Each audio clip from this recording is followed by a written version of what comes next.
Hi friends, welcome back to Shilpa's culinary. ಹೇಗಿದ್ದೀರಾ ಎಲ್ಲರೂ? Hope ಎಲ್ಲರೂ ಚೆನ್ನಾಗಿದ್ದೀರಾ ಅಂತ. ಇವತ್ತು ಮತ್ತೆ ಹೊಸ ವಿಡಿಯೋದೊಂದಿಗೆ ಬಂದಿದ್ದೀನಿ. Welcome back.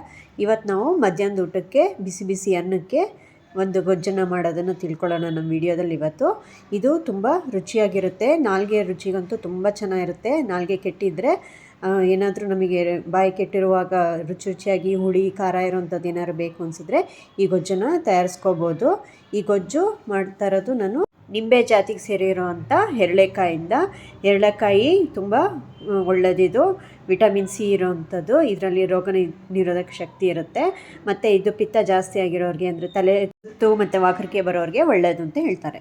ಇವತ್ತು ನಾವು 2 ಎರಳಿಕಾಯನ್ನು ಉಪಯೋಗಿಸ್ಕೊಂಡು ಗೊಜ್ಜು ಮಾಡೋದು ಹೇಗೆ ಅಂತ ತಿಳ್ಕೊಳ್ಳೋಣ. ಇದಕ್ಕೆ ಬೇಕಾಗಿರೋದು ಒಂದು ಬಟ್ಲಷ್ಟು ತೆಂಗಿನಕಾಯಿ ತುರಿ, ಆಮೇಲೆ 2 ಎಳ್ಳಿಕಾಯಿ, ಕರ್ಬೇವಿನ ಸೊಪ್ಪು, ಆಮೇಲೆ ಹುರ್ಗಡ್ಲೆ 2 ಟೇಬಲ್ ಸ್ಪೂನಷ್ಟು, ಆಮೇಲೆ ಗುಂಟೂರು ಮೆಣಸಿನ್ಕಾಯಿ 5ರಿಂದ 6, 1 ಟೇಬಲ್ ಸ್ಪೂನಷ್ಟು ಜೀರಿಗೆ, ಆಮೇಲೆ 2 ಟೇಬಲ್ ಸ್ಪೂನಷ್ಟು ಕಡಲೆಬೇಳೆ, 1 ಟೇಬಲ್ ಸ್ಪೂನಷ್ಟು ಉದ್ದಿನಬೇಳೆ, 1 ಟೇಬಲ್ ಸ್ಪೂನಷ್ಟು ಅರಿಶಿನ, ಮತ್ತು 1 ಟೇಬಲ್ ಸ್ಪೂನಷ್ಟು ಉಪ್ಪು ಮತ್ತು ಬೆಲ್ಲ.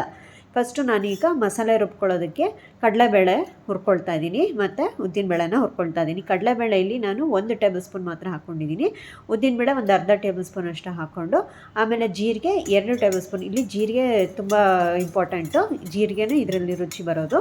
ಸೊ ಹಾಗಾಗಿ 2 ಸ್ಪೂನಷ್ಟು ಜೀರಿಗೆನ ಹಾಕ್ಕೊಂಡು ಲೋ ಫ್ಲೇಮಲ್ಲಿ ನಾವು ಚೆನ್ನಾಗಿ ಹುರ್ಕೋಬೇಕು. ಡ್ರೈ ರೋಸ್ಟ್ ಮಾಡ್ಕೊಳ್ತಾ ಇದ್ದೀನಿ. ಕಡಲೆಬೇಳೆ, ಉದ್ದಿನಬೇಳೆ ಮತ್ತು ಜೀರಿಗೆನ ಡ್ರೈ ರೋಸ್ಟ್ ಮಾಡ್ಕೊಳ್ತಾ ಇದ್ದೀನಿ. ಇದಿಷ್ಟನ್ನು ನಾವು ರೋಸ್ಟ್ ಮಾಡಾದಮೇಲೆ ಅದನ್ನು ನಾವು ಮಿಕ್ಸಿಗೆ ಹಾಕ್ಕೋಬೇಕು, ಸಣ್ಣ ಜಾರಿಗೆ.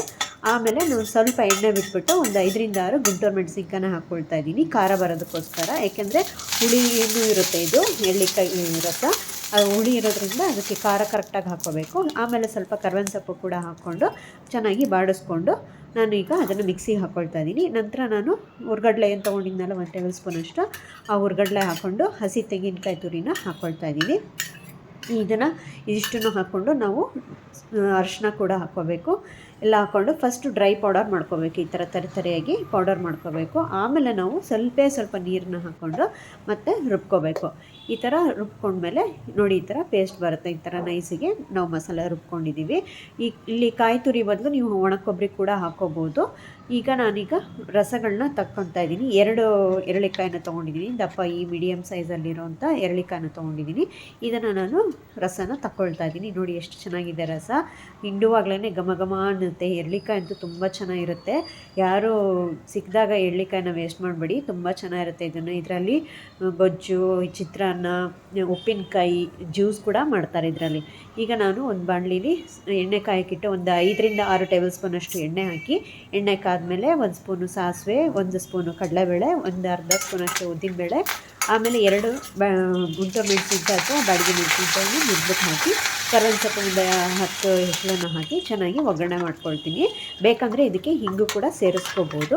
ಆಮೇಲೆ ನಾನು ಲೋ ಫ್ಲೇಮಲ್ಲಿ ಇಟ್ಕೊಂಡು ಇದಕ್ಕೆ ನಾನು ರುಬ್ಬಿರೋ ಮಸಾಲಾನ ಸೇರಿಸ್ಕೊಳ್ತಾ ಇದ್ದೀನಿ.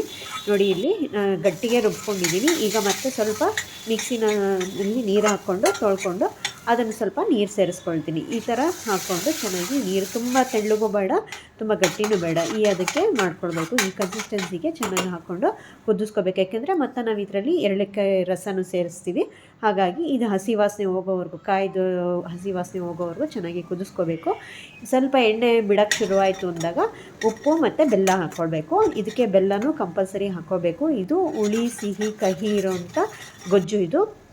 ಈಗ ಚೆನ್ನಾಗಿ ನೋಡಿ ಎಣ್ಣೆ ಬಿಡೋಕ್ಕೆ ಶುರುವಾಯಿತು, ಎಲ್ಲ ಚೆನ್ನಾಗಿ ಕುದ್ದು ಎಣ್ಣೆ ಎಲ್ಲ ಬಿಡೋಕ್ಕೆ ಶುರುವಾಗಿ ಬಂದಾಗ ನಾವು ಲಾಸ್ಟಲ್ಲಿ ಎಳ್ಳಿಕಾಯಿ ರಸನ ಸೇರಿಸ್ಕೋಬೇಕು. ಅಷ್ಟನ್ನು ಸೇರಿಸ್ಕೊಂಡು ಮತ್ತೆ ಚೆನ್ನಾಗಿ ಒಂದು 2 ನಿಮಿಷದಷ್ಟು ಚೆನ್ನಾಗಿ ಕೈ ಆಡ್ತಾ ಇರಬೇಕು. ಬಿಡ್ದಲ್ಲೇ ಕೈ ಆಡಬೇಕು, ಯಾಕೆಂದರೆ ತಳ ಹಿಡಿಯೋ ಚಾನ್ಸ್ ಇರುತ್ತೆ. ಬಿಡ್ದಲ್ಲೇ ಚೆನ್ನಾಗಿ ಕೈ ಆಡಿ ಮತ್ತೆ ಒಂದು ಸ್ವಲ್ಪ ಎಣ್ಣೆ ಆಚೆ ಬರೋವರೆಗೂ ಚೆನ್ನಾಗಿ ಕುದಿಸ್ಬೇಕು. ಇದನ್ನು ಚೆನ್ನಾಗಿ ಕುದಿಸೋದ್ರಿಂದ ನೀವು ಒಂದು ವಾರದವರೆಗೂ ಹಿಡ್ಕೋಬೋದು. ಇದನ್ನು ನೋಡಿ ಈ ಥರ ಚೆನ್ನಾಗಿ ಎಣ್ಣೆ ಎಲ್ಲ ಬರೋ ಥರ ಚೆನ್ನಾಗಿ ಕುದಿಸ್ಕೋಬೇಕು. 2ರಿಂದ 3 ನಿಮಿಷ ಚೆನ್ನಾಗಿ ಕುದಿಸಿದ್ಮೇಲೆ ಸ್ಟವ್ನ ಆಫ್ ಮಾಡಬೇಕು. ಈ ಥರ ಗೊಜ್ಜು ರೆಡಿಯಾಗಿದೆ. ಇದನ್ನು ನೀವು ಚಪಾತಿ ಜೊತೆ, ಬಿಸಿ ಅನ್ನದ ಜೊತೆ, ಬ್ರೆಡ್ಡಿಗೂ ಕೂಡ ಹಾಕ್ಕೊಂಡು ತಿನ್ಬೋದು. ಇದನ್ನು ಒಂದು ವಾರದವರೆಗೂ ಫ್ರಿಜ್ಜಲ್ಲಿ ಇಟ್ಕೊಂಡು ತಿನ್ಬೋದು. ಇಲ್ಲಾಂದರೆ ಹೊರಗಿಡೋದಾದರೆ 3-4 ದಿವಸದಲ್ಲೇ ಖಾಲಿ ಮಾಡಿಬಿಡಬೇಕು. ತುಂಬ ಚೆನ್ನಾಗಿರುತ್ತೆ. ಹುಳಿ, ಸಿಹಿ, ಖಾರವಾಗಿ ಮತ್ತು ಸ್ವಲ್ಪ ಒಗರು ಎರಳಿಕಾಯ್ದು ಒಗರು ಇರುತ್ತಲ್ಲ ಅದು ಕೂಡ ಇರುತ್ತೆ. ಇದಿಷ್ಟನ್ನು ದೇಹಕ್ಕೆ ಒಳ್ಳೆಯದು ಅಂತ ಹೇಳ್ತಾರೆ. ಎಲ್ಲ ಥರದ ರಸಗಳು ನಮ್ಮ ದೇಹಕ್ಕೆ ಸೇರಬೇಕಂತ.